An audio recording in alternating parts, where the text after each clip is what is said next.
ఉమ్. ఉమ్. శ్రీ గురుభ్యో నమః. ఈరోజు మే 24, 2026 సంవత్సరం. జిడ్డు కృష్ణమూర్తి గారు రాసిన పుస్తకం కాలిఫోర్నియా 5 ఈరోజు లక్ష్మి గారు చదువుతారు, మనకు వివరిస్తారు.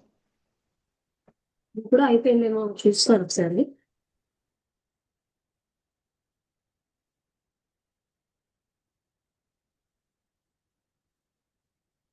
Each one of us is caught in the biological battle just as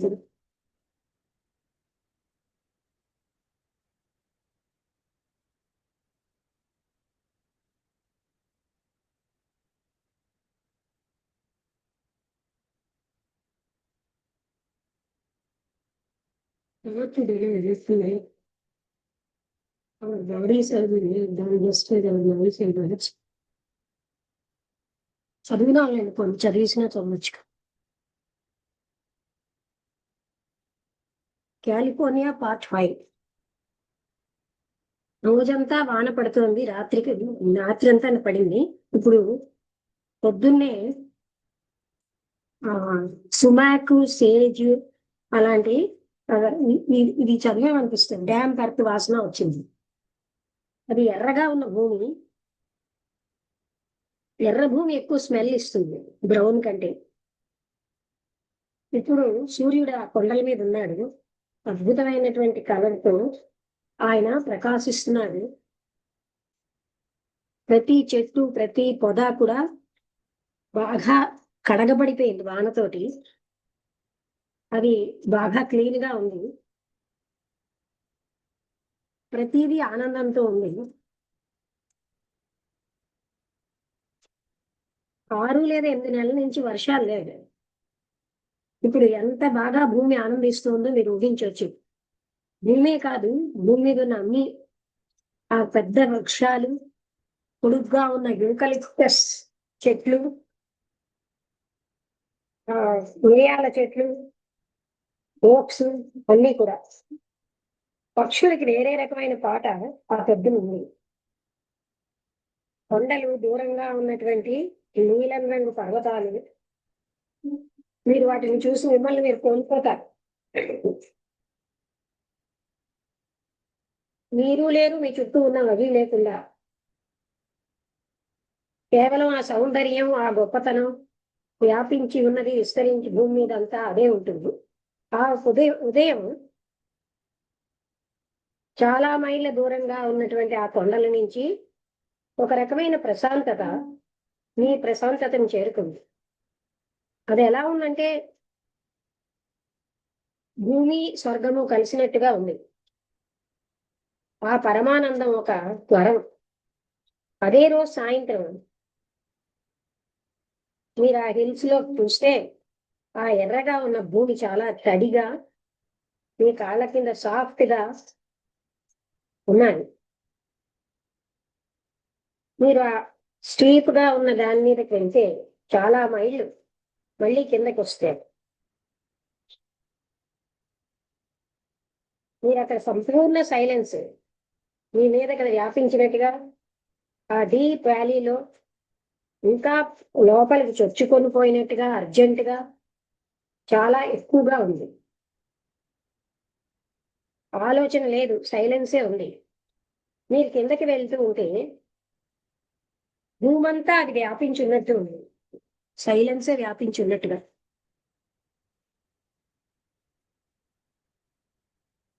మీరు ఇదంతా భూమిని నింపేసినట్టుగా ఆశ్చర్యకరమైనటువంటి ప్రతి పక్షి కూడా చెట్టు నిశ్చలంగా అయిపోయి, గాలి కూడా లేదు ఆ చెట్లలో.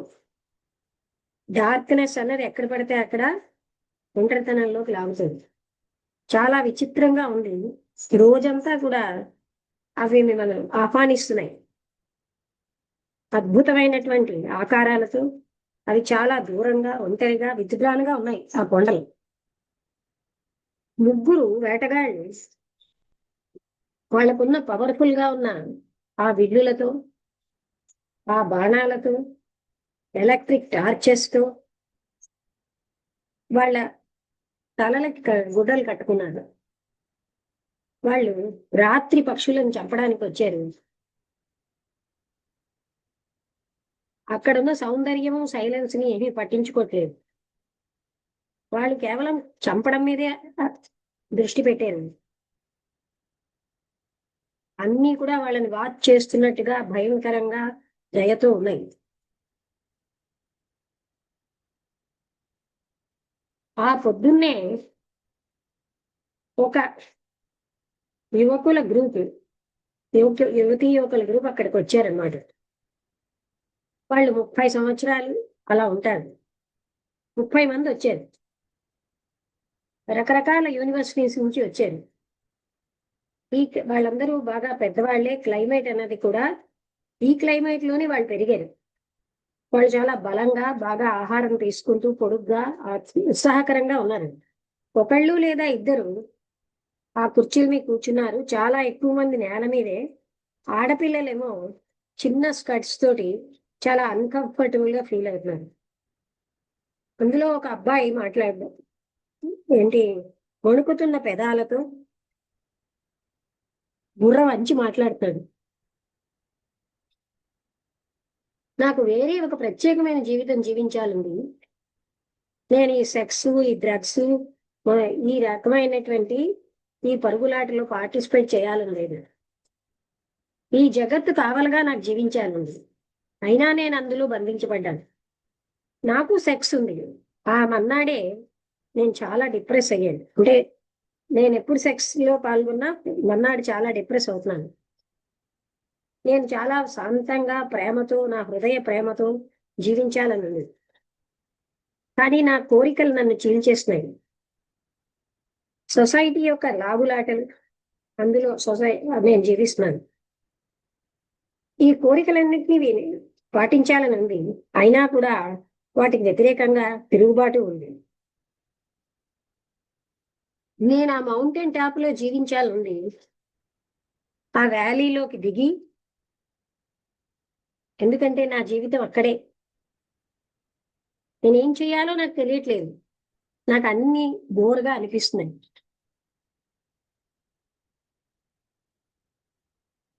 నా పేరెంట్స్ నాకు సహాయం చేయలేదు. ఆ ప్రొఫెసర్స్, నేను ఎవరైతే డిస్కస్ చేస్తూ ఉంటానో ఈ మ్యాటర్స్, వాళ్ళు నాకు ఏ సహాయం చేయలేకపోయారు. వాళ్ళు చాలా కన్ఫ్యూజ్డ్ గా, మిజరబుల్ గా ఉన్నారు. వాళ్ళందరూ నాకంటే చాలా పెద్దవాళ్ళు.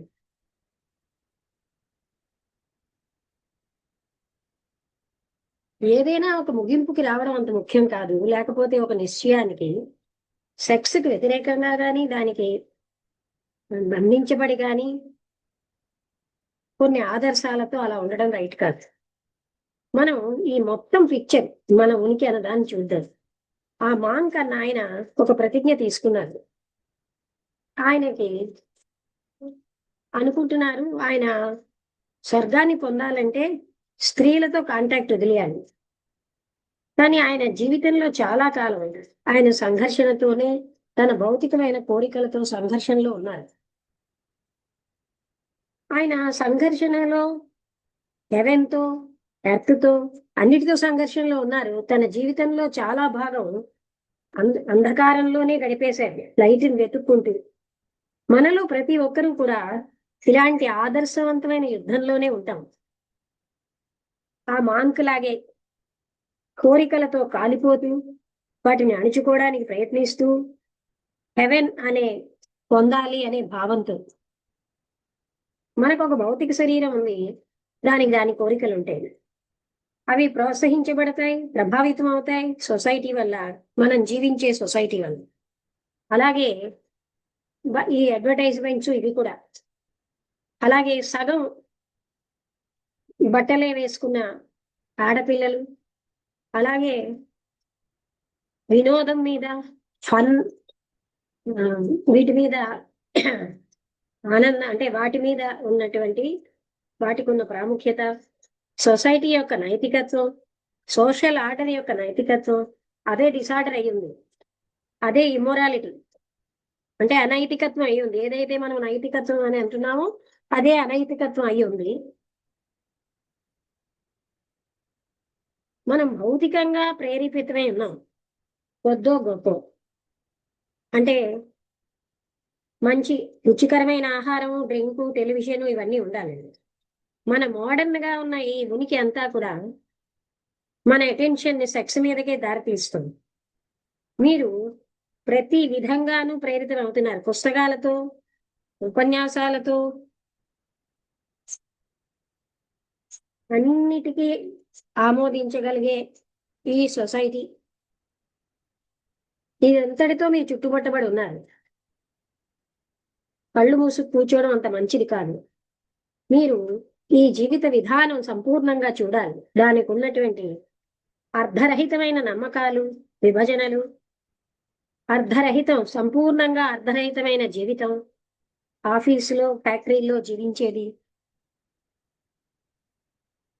దీని చివరిలో మృత్యు ఉంటుంది. ఇదంతా కూడా మీరు చాలా క్లియర్గా, ఈ కన్ఫ్యూజన్ అంతటినీ మీరు క్లియర్గా చూడాలి. మీరు ఆ విండోలోంచి చూసారనుకోండి, అక్కడ అద్భుతమైనటువంటి పర్వతాలు, బాగా కడగబడినట్టు రాత్రి వానతో కడగబడినవి, అవి అద్భుతంగా అక్కడ కాలిఫోర్నియా లైట్తో ఎక్కడా లేనంతగా బాగా కనబడుతున్నాయి. ఆ లైట్ సౌందర్యం ఆ కొండల మీద చూడండి. మీరు పరిశుభ్రమైన గాలిని, భూమి యొక్క కొత్తదనాన్ని వాసన చూడగలరు. మీరు ఎంత యాక్టివ్గా వాటి పట్ల ఉంటే మీరంత సెన్సిటివ్గా ఉంటారు. ఈ నమ్మలేనంత లైట్ సౌందర్యానికి మీరంత సెన్సిటివ్గా ఉంటారు. మీరు వాటితో ఎంతసేపు ఉంటే అంత వాటి యొక్క ఉన్నతత్వాన్ని మీరు తెలుసుకోగలరు. అది కూడా సెన్షువస్ థింగే. ఒక అమ్మాయిని చూసినట్టుగా మీ ఇంద్రియాలతో మీరేమో రెస్పాన్స్ ఇవ్వలేరు. ఈ పర్వతాలకి అదే ఒక when you see the girl, మీరు అమ్మాయిని కూడా ఆ విధంగా చూశారనుకోండి, జీవితాన్ని మీరు డివైడ్ చేస్తున్నాడు. ఈ డివిజన్ లో దుఃఖం ఉంది, సంఘర్షణ ఉంది. మీరు మౌంటైన్ టాప్ ని వ్యాలీ నుంచి డివైడ్ చేస్తున్నారు అనుకోండి, సంఘర్షణలో ఉంటారు. దాని అర్థం ఏంటంటే మీరు సంఘర్షణని అవాయిడ్ చేయమని కానీ ఎస్కేప్ చేయమని కానీ కాదు. సెక్స్ లో ఎంత లీనమైపోతున్నారంటే అది మీకు ఒక యాపిటైట్, ఆకలి. సంఘర్షణలోంచి మీరు బయటపడుతున్నారు. ఈ సంఘర్షణని అవగాహన చేసుకోవడం మీరు పనికి రాకుండా ఉండడం కాదు, లేకపోతే ఒక కౌలాగా ఉండడం కాదు.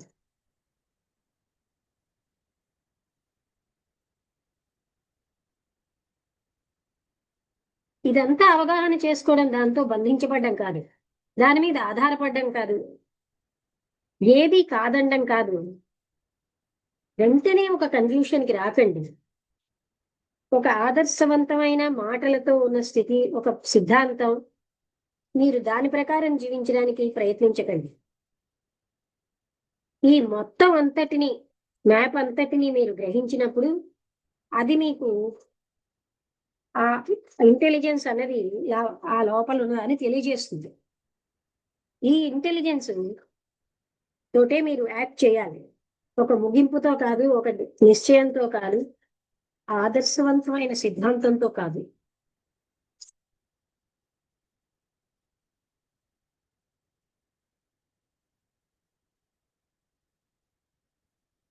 మన శరీరాలు డల్ అయిపోయి, మన మనస్సులు, మన హృదయాల్లాగే అవి డల్ అయిపోయి, మన ఎడ్యుకేషన్ వల్ల, అనుకరణ వల్ల, సొసైటీ మన ముందు పెట్టిన దాన్ని అనుకరించడం వల్ల, దానివల్ల మన హృదయంలో సెన్సిటివిటీ లేకుండా అయిపోయాం.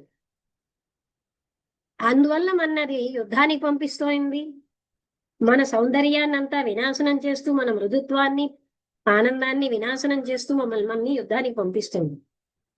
దీని అంతటినీ అబ్జర్వ్ చేయడం, మాటలతో కాదు, ఇంటెలెక్చువల్ గా, యాక్చువల్ గా, యథార్థంగా, అది అప్పుడు మన శరీరము, మన మనస్సు హైగా సెన్సిటివ్ అవుతాయి. అప్పుడు ఈ శరీరం రైట్ అంటే సరి అయిన విధానమైన ఆహారాన్ని కోరుతుంది. అప్పుడు మనస్సు అన్నది పదాలతో పట్టుకోబడదు, సింబల్స్ తోని ఆలోచన యొక్క ఎత్తుపలాలతో పట్టుకోబడదు. అప్పుడు మనకి ఎలా జీవించాలో తెలుస్తుంది. వ్యాలీలోని మౌంటైన్ టాప్ మీద అక్కడ ఏ డివిజన్ ఉండదు, ఏ వ్యతిరేకత మనలోని ఉండదు. ఇంతేనండి చిన్న టాపిక్ ఇది. యూరోప్ పార్ట్ 2 వెళ్ళిపోతాం తర్వాత. పార్ట్ 1 అంటే ఇప్పుడు కాలిఫోర్నియాలో అయిపోయి ఇక్కడ అక్కడ ఏమంటున్నాడంటే నాకు ఎక్కడికో వెళ్ళిపోవాలని ఉంది, ఈ సెక్స్ ఇలాంటి జీవితంలో జీవించాలని లేదు, కానీ నాకు కోరికలు ఉన్నాయి. ఎప్పుడు సెక్స్ లో పాల్గొని నాకు ఎంతో డిప్రెషన్ వస్తున్నది. నాకేమో కోరికలతో సొసైటీ యొక్క విధించిన వాటితో నేను బంధించబడుతున్నాను, కానీ నాకు లోపల మాత్రం తిరుగుబాటు వస్తుంది అంటే అప్పుడు అతను ఏం చెప్పారంటే మీరు సంపూర్ణంగా అంతటిని అవగాహన చేసుకోండి. అంటే ఏ విధంగా మొత్తం అన్ని కళ్ళు మూసుకోవద్దు. అక్కడ ఉన్న సౌందర్యం, ఆ పర్వతాలు, చెట్లు, ఆ కొండల మీద ఆ సూర్యకాంతి, కాలిఫోర్నియా లైట్స్ కాంతి, వీటన్నిటిలో ఉన్న సౌందర్యాన్ని చూడండి. జీవితంలో ఉన్న సమస్తాన్ని అవగాహన చేసుకోండి. అంటే అబ్జర్వ్ చేయమంటున్నారు. దేనికి అంటే మీరు అవగాహన చేసుకోవడం అంటే ఆ పనికి రాకుండా ఉండడం అని అర్థం కాదు. మీకేమో ఎక్కువ వినోదాలు, రుచుల పట్ల, వీటి పట్ల ఎక్కువగాను ప్రేరణ ఉంటుంది. అందుకే ఎక్కడ పడితే అక్కడ డివిజన్ ఉంది. దానివల్లే మీ జీవితం అంతా సారో అంటే దుఃఖం, సంఘర్షణతో నిండిపోతున్నది అని. ఇది ఎక్కడి నుంచి ఇది అక్కర్లేదని పారిపోవడం కాదు, దాన్ని సంపూర్ణంగా అవగాహన చేసుకోమని చెప్తున్నారు. మీరు ఎంతగా వీటన్నిటినీ జాగ్రత్తగా చూస్తారో అంటే ఒక అమ్మాయిని పర్వతాన్ని చూసినట్టుగా అమ్మాయిని చూడండి. మీరేమి పర్వతాలకి మీ ఇంద్రియాలతో రెస్పాన్స్ ఇవ్వలేదు, మీరు డివైడ్ చేస్తున్నారు. ఇది వ్యాలీ, ఇది మౌంటైన్ టాప్ అని. అప్పుడు దుఃఖం, కాన్ఫ్లిక్ట్ ఏ మిగులుతాయి. అందుకే మీరు ఇవన్నీ తప్పించుకోవడానికి సెక్స్ లో మిమ్మల్ని మీరు కోల్పోతున్నారు. అందుకే ఒక కౌలాగా దట్ యు దీన్నంతా అవగాహన చేసుకోవడం, ఈ సంఘర్షణ మీలో ఉన్నదాన్ని అంటే పనికి రాకుండా ఉండడం కాదు. దేన్ని కాదనకండి, వెంటనే ఒక ముగింపుకి రాకండి అంటున్నారు. మాటలతో, ప్రిన్సిపుల్స్ తో, అలాంటి వాటితోటి జీవించాలని ప్రయత్నించకండి. మీరు చేసుకున్న ప్రిన్సిపుల్స్ వాటితోటి ఈ మొత్తం అంతటిని మీరు చూస్తున్నప్పుడు మీకు ఒక రకమైన ఇంటెలెక్ట్ దాంట్లో కనబడుతుంది. ఈ ఇంటెలిజెన్స్ తోటే మీరు యాక్ట్ చేయండి. ఒక కన్క్లూషన్ వద్దు, ఒక డెసిసివ్ గా ఉన్న ఐడియాలజికల్ ప్రిన్సిపల్స్ తోటి కాదు. మన శరీరాలు, మన మనస్సులు, మన హృదయాలు డల్ అయిపోయి. ఎందుకంటే మనం సొసైటీ విధించినటువంటి దాన్ని అనుసరిస్తూ ఉంటాం. మన్ని అది ఎక్కడికి పంపిస్తుంది? మనలో సున్నితత్వం, ఆనందం, సౌందర్యం ఇవన్నీ వినాశనం చేసి యుద్ధం వైపు పంపిస్తుంది. దీని అంతటినీ మనం అబ్జర్వ్ చేస్తే మాటలతో కాకుండా యథార్థంగా, అప్పుడు మన మనస్సులు సెన్సిటివ్ అవుతాయి. అప్పుడు మన శరీరం రైట్ కైండ్ ఆఫ్ ఫుడ్ ని కోరుతుంది, అంటే రైట్ గా ఉంటుంది అన్నమాట. ఇప్పుడు మనం సింబల్స్ తోటి వాటితోటి బంధించబడి అప్పుడు మనకి ఎలా జీవించాలో తెలుస్తుంది. వ్యాలీలో కానీ మౌంటైన్ టాప్ మీద కానీ అక్కడ ఏ డివిజన్ ఉండదు, మనకి ఏ రకమైన వ్యతిరేకతలు ఏ ఇద్దరి మధ్య ఉండవు. అర్థమైందా? ఇది ఈ టాపిక్. అంటే మనం సంపూర్ణంగా జీవితాన్ని అవగాహన చేసుకోకుండా జీవిస్తున్నాం అని చెప్తున్నారు. వసంతలత విన్నావా? విన్నాను లక్ష్మి, విన్నాను. అందుకే మొత్తం అంతా సార్ జిస్టుగా చెప్పేసాను. అవును, బాగుంది అలా చెప్తే అది కొంచెం. అందువల్ల ఏంటంటే అంటే ఇక్కడ ఏమాత్రమైన డౌట్ ఉన్నా అర్థం అవుతుందని చెప్పాను. ఎందుకంటే ఆ సంపూర్ణంగా మనం చూడకపోవడం వల్ల సొసైటీ ఏర్పాటు చేసిన సోకాల్డ్ మొరాలిటీ ఇమొరాలిటీ అన్నారు. అనైతికత్వమే నైతికత్వం అన్న రూపంలో పాటిస్తున్నాం అన్నారు.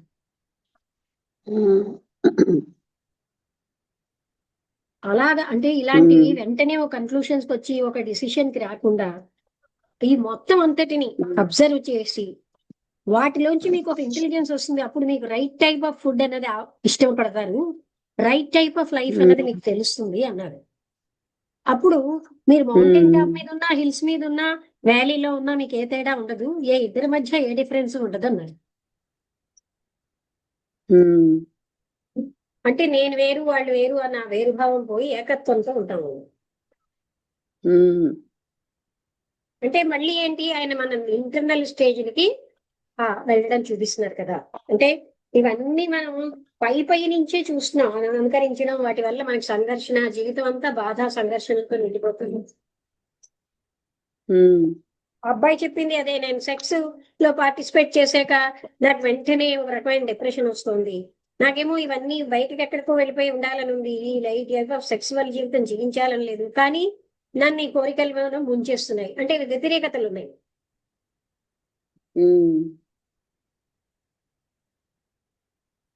అర్థమైందా?